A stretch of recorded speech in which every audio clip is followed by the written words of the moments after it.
Hey, hey, ഇവിടെ കഥ തുറന്നിട്ട് ഇവിടെ പോയി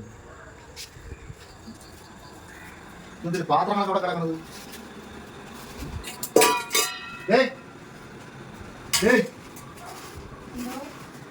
നീ എവിടെ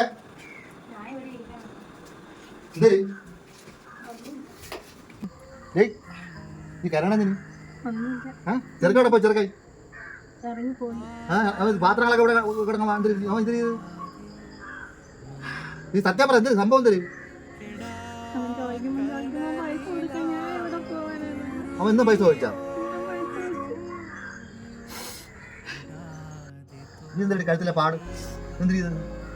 എന്റെ കഴുത്തില് കുത്തിപ്പിടിച്ച് എന്നെ അടിച്ച് പാത്രങ്ങളെല്ലാം വലിച്ചു വാരി താഴെ ഇട്ടിട്ട് എങ്ങോട്ടോ ഇറങ്ങിപ്പോയി. അതിന്റെ കാര്യം തോന്നുന്നു, കാര്യം പറ. നീ കാര്യം തോന്നുന്നു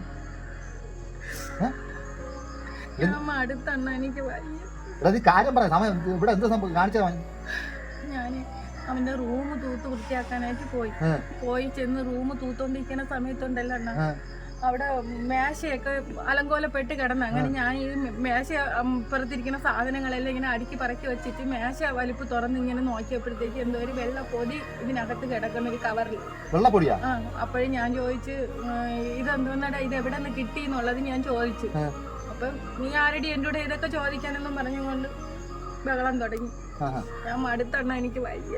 എത്ര പ്രാവശ്യമായി എത്ര കാര്യം പറഞ്ഞാലും മനസ്സിലാവൂല. എപ്പോഴും വായി വരണ വെള്ളം ഉറച്ചിലും അടിയും. എനിക്ക് വയ്യ, മടുത്ത്. ഇത് നേരത്തെ തുടങ്ങിയതാണോ? എനിക്ക് പണ്ടേ സംശയം ഉണ്ടായിരുന്നു ഇവനെ ഈ മയക്കുമരുന്ന് ഉപയോഗിച്ചെന്നുള്ള കാര്യം. എനിക്ക് ഇപ്പൊ ഈ അടുത്ത കാലത്ത് എനിക്ക് ചെറിയതായിട്ടൊരു അറിവ് കിട്ടി. ഇത് അങ്ങനെ വിട്ടാൽ പറ്റൂല. ഇത് എനിക്കറിയാം. ഞാൻ ഇത് പോലീസിന് ഫോൺ ചെയ്തു. പോലീസിനെ പിടിക്കാം, പോലീസിന്റെ അടുത്ത് പറയാം. അല്ല എത്ര വേണ്ട സഹിക്കൂ. നിങ്ങൾ ചുമ്മായിരിക്കും. നമ്മൾ ഇനിയിപ്പൊ ഇതെങ്ങനെയൊക്കെ നമ്മൾ ചെയ്യാൻ പോയാലും നാട്ടുകാർ മൊത്തം അറിയൂലേ. നാട്ടുകാരെ അറിയട്ടെ, നാട്ടുകാരെ അറിയട്ടെ. ഇങ്ങനെ വളർത്തണം, നമ്മൾ തോറും കൊടുത്ത് വളർത്തേണ്ട കാര്യം തോന്നുന്നു. നിങ്ങൾ ഒരാവേശത്തിന് ഇങ്ങനെയൊക്കെ ചെയ്താലേ. ഞാൻ പറഞ്ഞാൽ പോലീസിനെ വിളിച്ച് പോലീസ് ഒന്ന് കൊണ്ടുപോട്ടെ. ഈ ആരും സങ്കടമില്ല. ഇങ്ങനെയുള്ള മരുന്ന് വേണ്ട. നമ്മളെ പോലുള്ള അച്ഛനമ്മമാരാണ് ഇവരൊക്കെ പാഴുകളാണ്. അതറിയാമോ? നാണക്കേടും ഇത് കരുതി ആരും ഒന്നും അറിയിക്കില്ല. മക്കളെ നശിച്ച് അങ്ങ് പോകും. അവനെ കൊണ്ട് എവിടെയെങ്കിലും ഡീഅഡിക്ഷൻ സെന്ററിൽ കൊണ്ടെടുത്ത് അവിടെ കിടന്ന് നന്നാവട്ടെ. അതായത് നടക്കൂലത്. അല്ലെങ്കിൽ ഞാൻ അവനെ കൊല്ലേണ്ടി വരും. പാതിരാത്രി ആ വീട്ടിൽ കയറും. ഞാൻ ഒരു ദിവസം ചോദിച്ചത് ഇന്ദിര എവിടെ പോയിരുന്നോ ചോദിച്ചപ്പോൾ അമ്മ എൻ്റെ അടുത്ത് എന്തോ അത്ര എന്നെ പറഞ്ഞെന്നറിയാമോ? ഞാൻ പിന്നെ ഒന്നും മിണ്ടില്ല. ഇത് കണക്ക് നാണക്കേട് കയറി ഞാൻ ഒന്നും മിണ്ടിയില്ല. നീ സഹിക്കാൻ പറ്റില്ല. നീ ഒന്നും മിണ്ടരുത്. നീയാണ് അവനെ പാടിക്കളഞ്ഞത്. ഒന്നും മിണ്ടരുത്. എനിക്ക് എന്ത് ചെയ്യണമെന്ന് എനിക്കറിയാം. ഞാൻ വിളിച്ചു പോകും. വിളിക്കട്ടെ, പോലീസിനെ വിളിക്കട്ടെ.